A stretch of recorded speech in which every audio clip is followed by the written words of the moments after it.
I'm at Château de Beaucastel trying to talk over the cicada. That's the noise you hear in the background.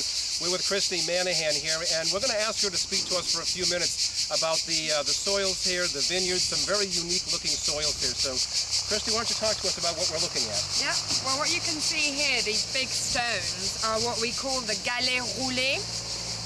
They're basically pieces of the Alps that were washed down by the Rhone River when the glaciers melted. And they've just been deposited here, and they'll actually go down a metre and a half deep. And then you find a mix of sand and clay, and then there's a bench of limestone all over Châteauneuf-du-Pape. The mix of sand and clay is in ideal proportions because sand helps the drainage, it's quite draining, and therefore gives all the finesse to the wine, whereas the clay tends to act like a sponge and takes in the water and gives it back when it's necessary, so gives the power to the wine. And these galets, although quite uncomfortable for the harvesters, are actually very useful because we're not allowed to irrigate in Châteauneuf-du-Pape.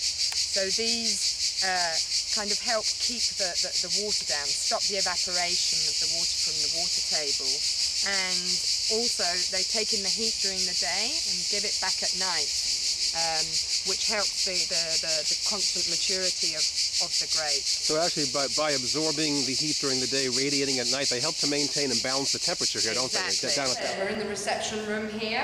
So once the grapes arrive, they're all destemmed 100%. And then they are fed up into these pipes you can see on the wall at the back.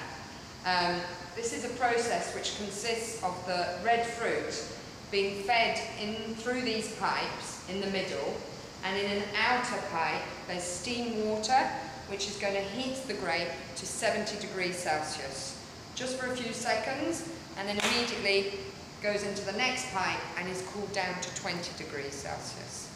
This process allows us to destroy the enzyme which is responsible for the oxidization of the wines, and therefore limits the use of sulfites during the fermentation. It's basically a mechanical solution rather than a chemical one. So it follows the same idea that Jacques Perrin had in being organic, having organically farmed grapes. Here we stay as natural as possible. Christy, in this process, since you use all indigenous yeasts, how does this affect the yeast?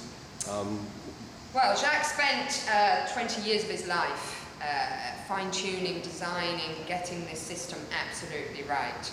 So we actually, by heating the grape, we only actually heat the skin of the grape and not the actual juice. So therefore we don't destroy any natural yeast. It's the white room, and it's actually the latest addition to the cellar at Beaucastel, because traditionally Châteauneuf-du-Pape whites are really quite a small proportion compared to the reds. We're talking of about 6-8% of the total production. But the younger generation of the Perrins decided to really invest quite a lot of money and time in the whites, and so this is their own room. They're very spoiled, the whites, and so they ferment and age in the small barrique, 30% in the wood, and 70% stays in these tanks. Now, what are these tanks made of? These Christy? are an enamel-lined tanks. You know, when you're making whites, you have to think small because they're very oxidative grapes. So they have, here we have their own tanks, their own barrique, their own pipes even, which are smaller, pumps, which are designed for whites. So aging in here, fermenting and aging in here, all the varieties separately. They're blended at the end and bottled. Do you want to speak to us for a little bit about how this wine is stored and aged in these very large frutas? So, as you know, at Beaucastel we have all 13 grape varieties, and up to now all the varieties have been planted separately out in the vineyard. They've all been harvested separately, they've all fermented separately, and when they come here they're often still separate as well, because the blending that the Perrin family carry out themselves is done once the malolactic fermentation is finished. So The first part of the aging is often done as separate varieties, then it's blended and finishes the aging process as a blend, at least for the last 6 months. So the wines stay all together in these foudres for anywhere between 8 and 18 months. It's all French oak from the Troncé forest, which is near Cognac.